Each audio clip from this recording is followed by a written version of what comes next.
You are so important for the movement. And it's just, not only have you figured it out, but um, you do so much work to refine. The test is just the best demonstration I think I've seen anywhere. Um, the fact that thousands of young people, when you believe in them, they get together. They, of course, form teams, and 92% success. That's pretty impressive. And the 8% is really a success because what it's about is helping them have the experience. So, and then the books, the talking. I mean, it's just you are right at the cutting edge of the thinking, but are moving the ideas out. And that's the hard part because it's such a fundamental framework change.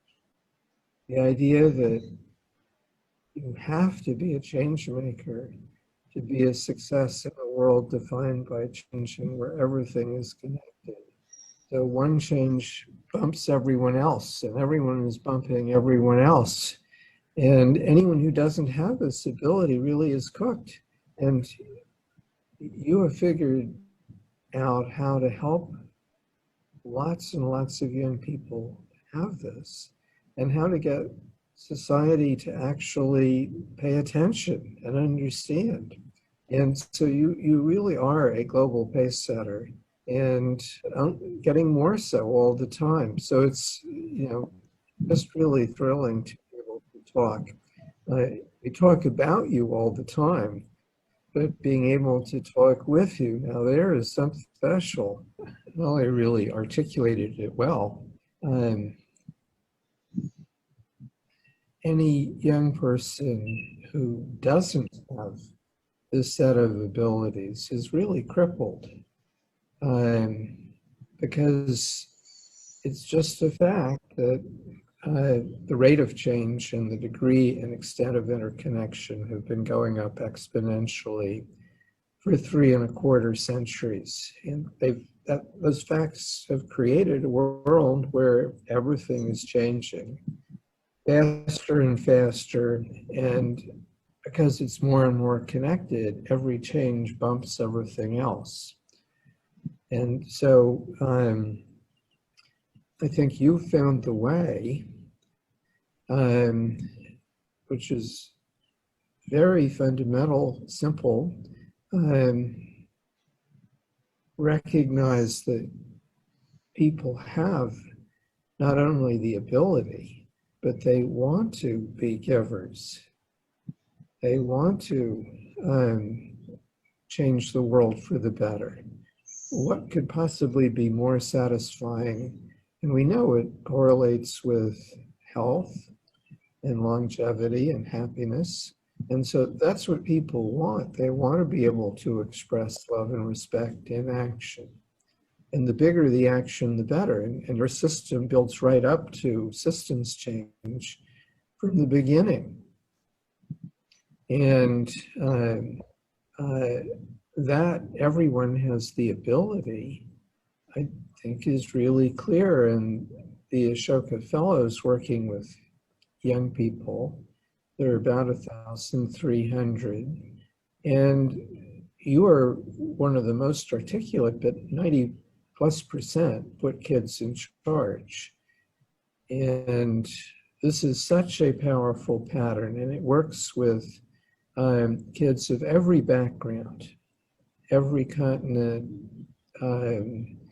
urban, rural, all the different types.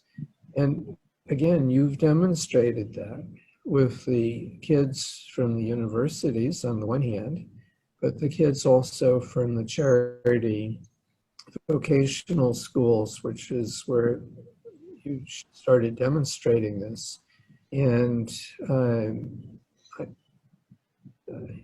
so the sad part is that a lot of kids are not getting this. They're not getting that life-changing opportunity to see a need, have a dream, build a team, and change their world. And because that just as you say, is so unusual. It's hard for the first one or two kids to do because they've got to change the whole youth culture, school culture, community culture. But one of the magics of your approach is you bring in all the kids, and it's trust in, believe in everyone.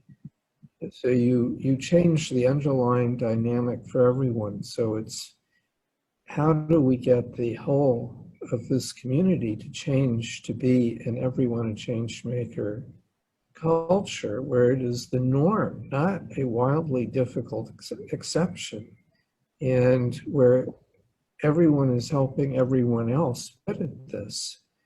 One of the things I loved about in your early experiments, you said to people, no training. Because the moment you have training, you have top-downism, and everyone reverts to their old behavior pattern. That's really simple, but it's also beautifully radical. And you created a culture of there are multiple teams, and the presumption for all the teams is that they can do this. And so you tip the whole ecosystem. It's not just one kid at a time. And that is, I mean, it's just really brilliant.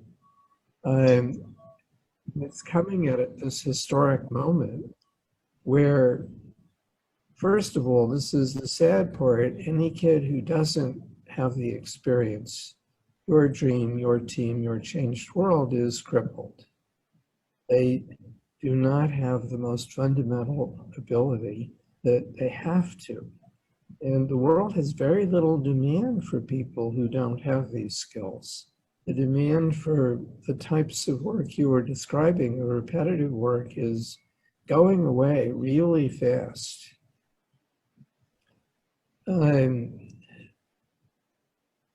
That's the new division, the new inequality in the world. Just as you said that the people who have this, regardless of background, are going to do really well. And any community where that is the norm is going to do really well.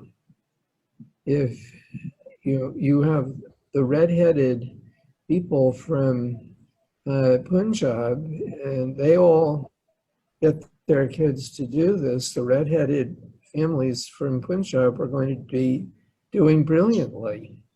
That's true for any group. And so the challenge, which you've taken straight on, is how do you get it for everyone? Well, the whole culture simultaneously. And we're working very hard to get the framework change made so that this is the norm. And you from the beginning have figured it out. You have the model, and it really is the model. And you've been working ever since on how do you change the overall framework. And so I want to draw you out some more on how you go about changing the framework. So part of the strategy of going to the universities is if you can tip those places, they have a very big impact. And your strategy of going to the newer universities that may be hungrier and more open, we follow that same insight.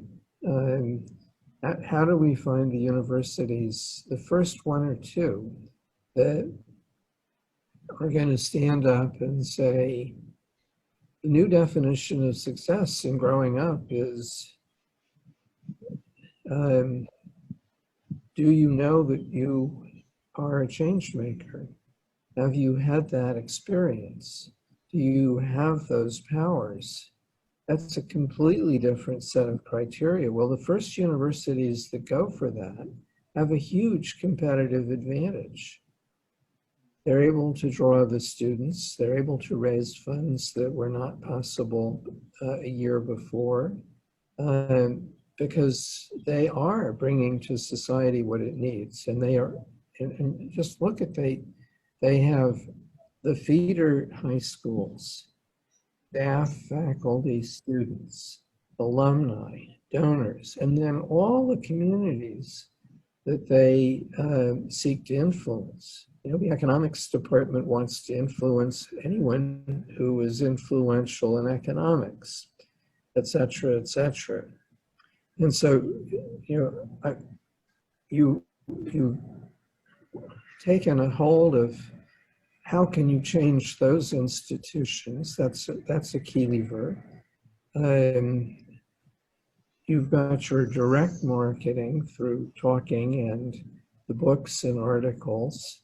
So could we draw you out a little bit more on the, that's what I think is pretty obvious from what you've just been saying and some of your writings. But, you know, just as you were saying, step 5 is about how do you change the system? And you know what needs to happen and are working on how to change the system. And maybe you could just share what you've been finding there that works, what doesn't work, and what our movement can draw from your lessons.